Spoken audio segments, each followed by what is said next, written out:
എവിടെയൊക്കെ സാധിക്കുമോ അവിടെയൊക്കെ ഈ ജിഹാദ് എന്നൊരു വാക്ക് തിരികെ കേറ്റുക എന്നുള്ളതാണ് ഇപ്പോഴത്തെ ഒരു ട്രെൻഡ്.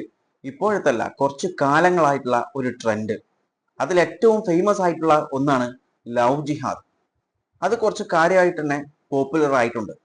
പിന്നെ വന്നതാണ് ഫുഡ് ജിഹാദ്, അതായത് ഹലാൽ ഫുഡ്. അതിനുശേഷം ഇപ്പോൾ അടുത്തായി വൈറ്റ് കോളർ ജിഹാദിസം കൊണ്ടുവരാൻ ശ്രമിച്ചു. പക്ഷേ അത് അത്രമാത്രം ഒന്ന് സക്സസ്ഫുൾ ആയില്ല. ഇപ്പോൾ അതാ പുതിയ ഒന്നും കൂടി വരുന്നുണ്ട്.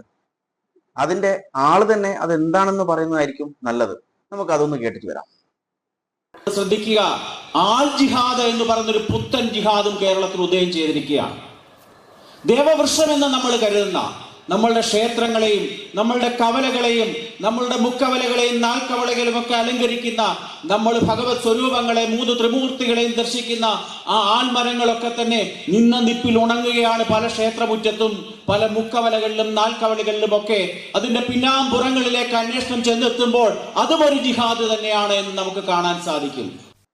അതന്നെ, അതാണ് പുതിയൊരു ജിഹാദ്, ആൽ ജിഹാദ്. എന്താണെന്ന് മനസ്സിലായില്ലേ? ആലിമരങ്ങൾ അത് നശിക്കുന്നു.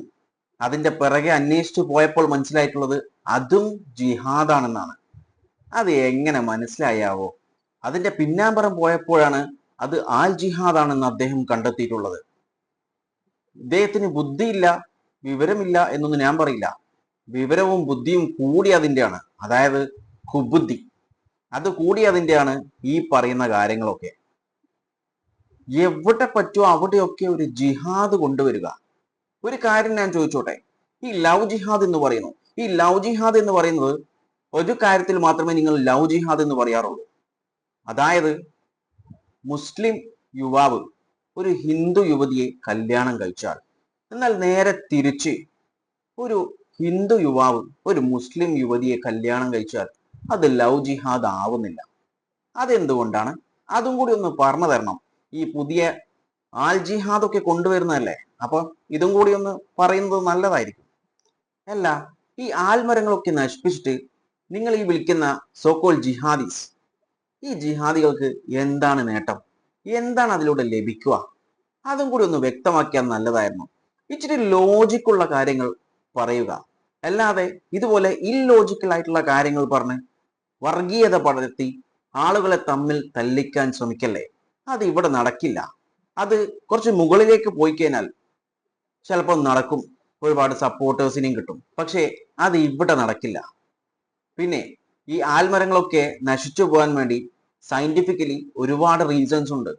ബാക്ടീരിയ, ഫംഗസ്, അങ്ങനെയുള്ള കാര്യങ്ങളൊക്കെ കൊണ്ട് ഇത് ഡിസ്ട്രോയ് ആവാം. അതുപോലെ ഇതിന്റെ റൂട്ടിന്റെ അടുത്ത് എന്തെങ്കിലും വെള്ളമൊക്കെ കെട്ടി നിൽക്കുമ്പോഴൊക്കെ അത് നശിച്ചു പോകാനുള്ള മറ്റൊരു കാരണമാണ്. അതുപോലെ ഒരുപാട് സയന്റിഫിക്കലി പ്രൂവ് ചെയ്തിട്ടുള്ള കാരണങ്ങളുണ്ട്. അതിൽ ഏതെങ്കിലും ഒരു കാരണം കൊണ്ടായിരിക്കാം അത് നശിച്ചു പോകുന്നുണ്ടാകാം. അതിലും നിങ്ങൾ ഈ ഒരു ജിഹാദ് കൊണ്ടുവരിക എന്ന് പറയുന്നത് അതാണ്, അവിടെയാണ് നിങ്ങളുടെ കുതന്ത്രം, വർഗീയ വിഷം ചീറ്റുന്ന ആ ഒരു സ്വഭാവം ജനങ്ങൾ മനസ്സിലാക്കണം, അറിയണം. പിന്നെ ഈ ജിഹാദ് എന്ന് പറഞ്ഞ് നടക്കുന്നവരോട് ജിഹാദ് എന്നത് എന്താണെന്ന് ഇത് കേട്ടു നോക്കും. ജിഹാദ് എന്നുള്ള ഒരു വാക്ക് നമ്മൾ ഇന്ന് ലോകമെമ്പാടും പല ആവർത്തി പലരും പല സന്ദർഭങ്ങളിലും ഉപയോഗിച്ച് കേൾക്കാറുണ്ട്. ഈ വാക്കിന്റെ യഥാർത്ഥ അർത്ഥം എന്താണ്? അറബിക് ഭാഷയിലെ അർത്ഥം എന്താണ്? ഖുറാനിൽ ജിഹാദ് എന്നുള്ള വാക്ക് എൻ്റെ അറിവ് ശരിയാണെങ്കിൽ 41 ഇടങ്ങളിൽ അത് ഉപയോഗിച്ചിട്ടുണ്ടെന്ന് തോന്നുന്നു. അപ്പോൾ ഖുറാനിൽ ഉപയോഗിച്ചിട്ടുള്ള ജിഹാദ് എന്നുള്ള വാക്കിൻ്റെയും അതിൻ്റെ പല സന്ദർഭങ്ങളും എന്താണ് എന്നൊക്കെയുള്ളത് ഈ ഒരു പുസ്തകം വായിച്ചതിന് ശേഷം അതിലേക്ക് ഒന്ന് കടക്കാനായിട്ടുള്ള ഒരാഗ്രഹം എനിക്കുണ്ടായി. ജിഹാദ് എന്നുള്ള വാക്കിൻ്റെ അർത്ഥം സമരനിരതമായിട്ടുള്ള ഒരു ജീവിതം എന്നുള്ളതാണ്, നിരന്തരമായിട്ടുള്ള പരിശ്രമം എന്നുള്ളതാണ്, ഒരുപക്ഷെ യാതന എന്നുള്ളതാണ്.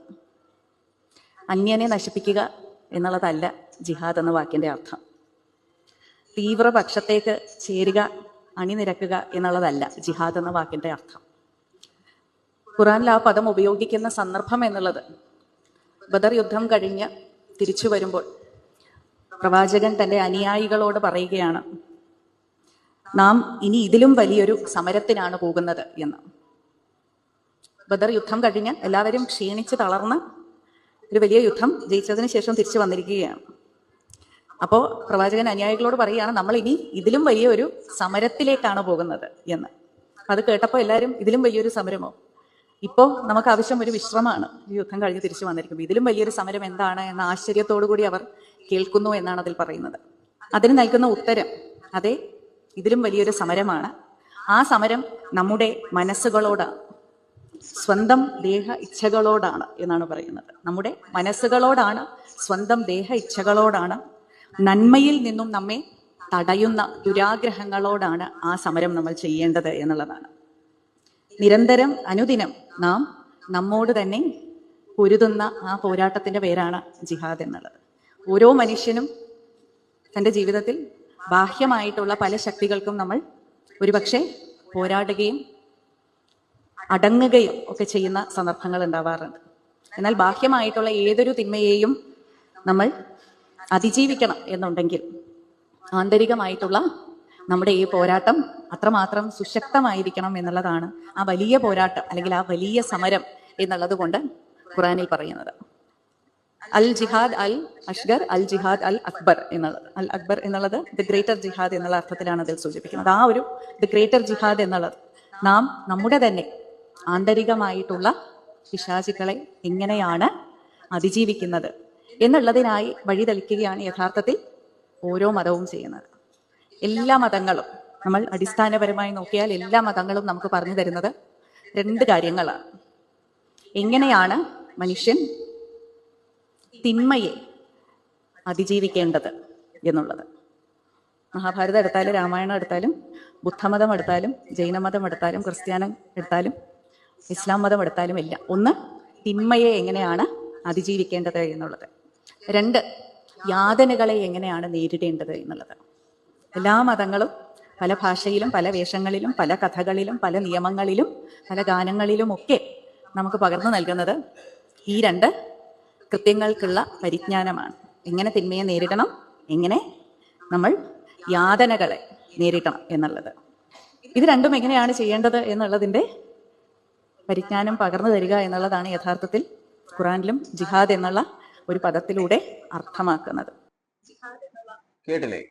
വിവരമുള്ള ആളുകൾ പറയുന്നത് കേൾക്കുക. അതിന് വിവരമുള്ള ആളുകൾ പറയുന്നത് നിങ്ങൾ കൂടുതൽ കേൾക്കാറില്ല. എന്നിരുന്നാലും കേട്ടിട്ട് അത് ബോധ്യപ്പെട്ട് മനസ്സിലാക്കുന്നത് നല്ലതായിരിക്കും. പിന്നെ ഈ വർഗീയതയുടെ കാര്യം പറഞ്ഞപ്പോൾ ഇന്ത്യയിലെ പല സ്കൂളുകളിലും ഇപ്പോൾ വർഗീയ വിഷം ഇഞ്ചക്ട് ചെയ്തുകൊണ്ടിരിക്കുകയാണ്.